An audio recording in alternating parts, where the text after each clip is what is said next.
We've started a new LP. As of last week, we are playing Paper Mario: The Thousand-Year Door. That's right, Mario. Apathy is death. Indeed. Now, you joke, but I don't know if you know anything about Paper Mario or Paper So Mario I 64 or Super. I know just enough to have been waiting with bated. So I saw that you guys were streaming. And I was like, I hope Reggie's there because I am so excited for when you guys get to talk to that dragon. We got to the dragon. Yep. Yep. A man was defeated that day. And not a dragon. A man. The Thousand-Year Door is fucking incredible so far. And like my admiration for it is dwarfed only by my shock at its existence, because I have no idea how Nintendo Lot Check let this thing through the gates. Mm-hmm. It doesn't make sense to me. Not even the Lot Check. Fuck Lot Check. Not even Lot Check. How did the approval, coming from a company that used to be so, especially in the 90s, they were so concerned about how friendly their brand was, to a game where literally I can say the word Princess Peach shower scene, and that occurs in the script. Yeah. What the fuck happened? They kind of just let whoever made it, they kind of just let them run with it and do whatever they wanted. And it seems like they said, yeah, go nuts, have fun. And they approved everything. And the end result is you get this really awesome world where every NPC has a name and a story and a voice, as the effort we're putting in. But you get this unique flavor to everywhere you go, because you're just talking to these people and they're all they're all like a cast, and that includes not just the the old man that has a little problem with his store, or the little kid who's looking for his games, but it includes the broken family where the abandoned child is sad because his mom isn't home, and the father is a failed writer who stands upstairs and cannot do any work because he's uninspired and he's not great at his job, and he's sad that his wife isn't around, and his wife is not around because she's 2 buildings over in the fucking slot machine parlor playing pachinko because she's addicted to gambling like a fucking degenerate. And we just go on and go, yeah, that's one house. Haha, mushrooms. Go talk to all 3 of these people and then walk out, and you're like, Mario's a hero that jumps on enemies and kicks shells. He's not a divorce counselor. He's not a guidance counselor. He's not a social worker. He can't fix these problems. And so you just get this weird, and then you leave the house, and then it's yeah, there's no side quest there. There's nothing to fix. There's just flavor. And then you go, let's go check out this house. And it's oh, it's a normal house. It's quite nice. There's an upstairs. And upstairs is a regular looking Koopa Troopa. And he's hey, look, it's a Koopa Troopa. The turtles, you jump on them. Yeah, those guys, yeah. And this Koopa Troopa is hey, I've come into a lot of money. In fact, I'm so rich that I don't need to ever work or leave the house again. So I just stay in bed all day. But now I'm depressed because I don't do anything, because there's no meaning to my life. So, yeah, I guess money can't buy happiness, huh? Can I help you? Is there a quest here? No. I'm just a Koopa Troopa stuck in bed. And that's where I'm going to be for the rest of the game. Okay. And you just meet these people and you're what the fuck is Nintendo doing? The first Goomba you hit up as you go into the main square is telling you about some guy hit him up for credit card fraud. I don't know what the fuck is happening in this game. It's wild. It's fucking wild. And I'm talking around the fact that in the town square, the central item, the place where there would be a statue of, whoever founded the town or something like that, the town square is just a noose. A hanging noose. What? I didn't know about that. A noose is hanging in the town square, and it is unavoidable. It is not off to the side. It is not in a back. It is dead center. First thing you see, gallows. We murder people here. Also, how do you know how we murder people here? Well, and this was edited out of the American version, there's a dingy back alley that leads to a fucking hobo hideout. And in that hobo hideout, apparently, there was a drawing of a toad body outline on the ground. So, this is Paper Mario, the 1,000-Year Door. Wild. Unbelievably wild. There's something about coming to a game.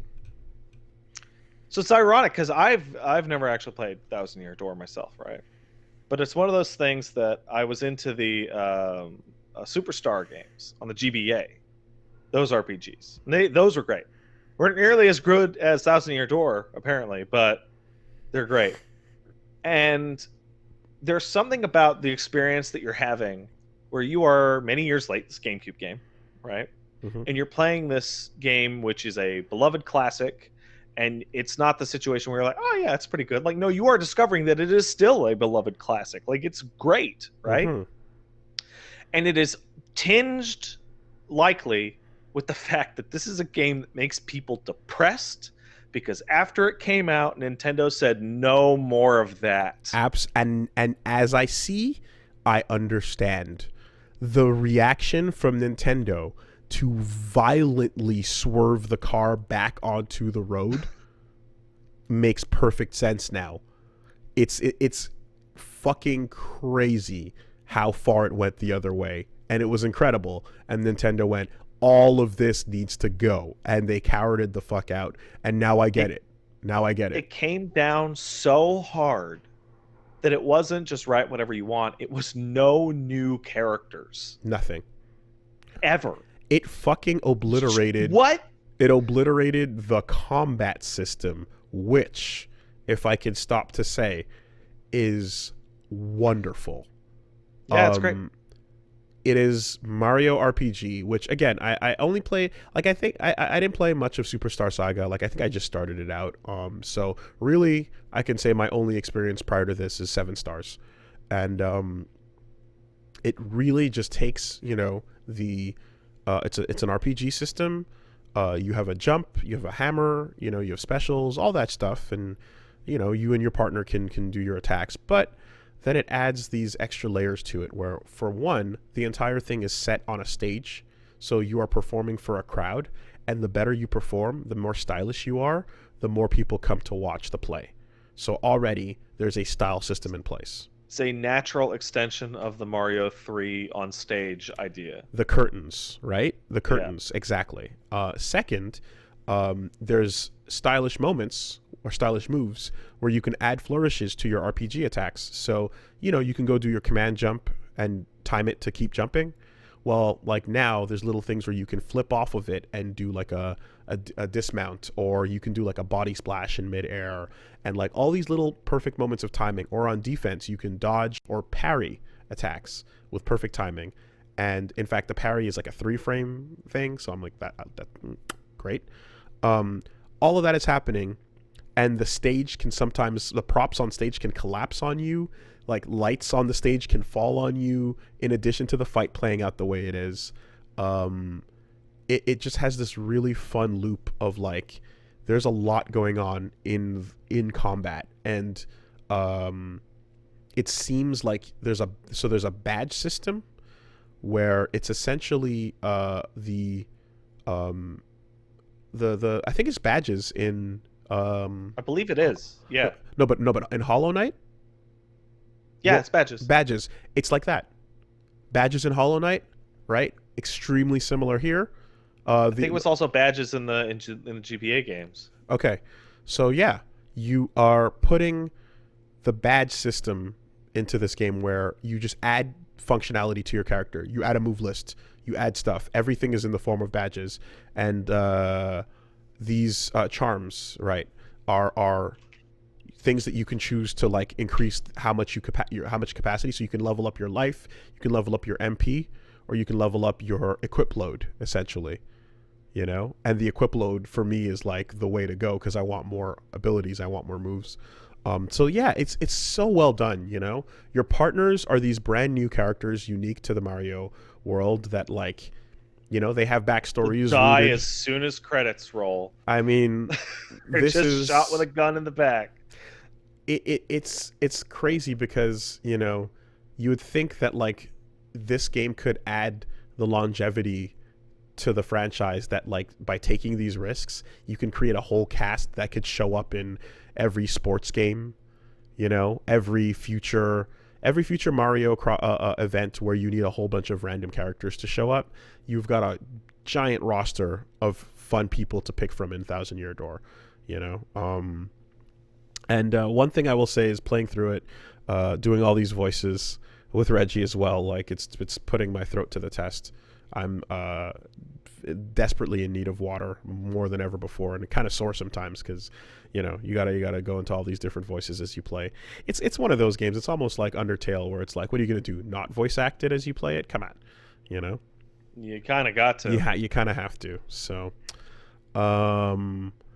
it has been incredible so far, and it takes zero time to feel why this game is so beloved. And it takes about 10 minutes to realize, oh, this is never coming back. This is never, ever, ever coming back again. This is why the rest of the franchise turned out the way it did. I imagine there was a moment back in like 2000 whatever where some young man was playing it. Like, is this the future of? No, it's not. No, I better hold on to this copy.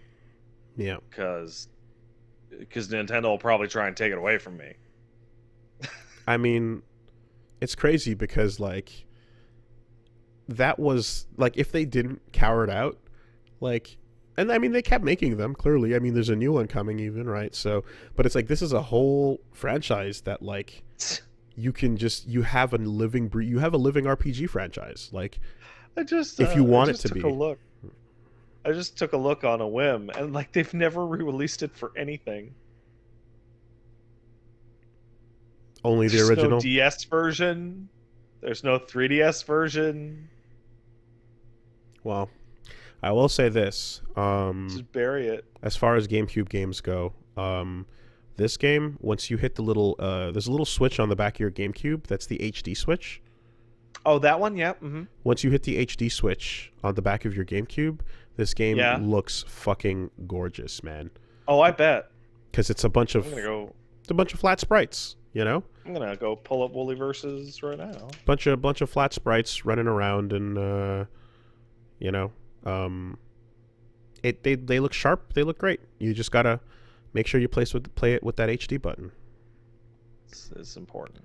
So. Oh, it's not up yet. Okay. Yeah. That's manga only for now. Anime soon. As we wrap up with KOTOR and Doom, both of which are just about reaching their conclusions. Let's scroll to a random part of your stream.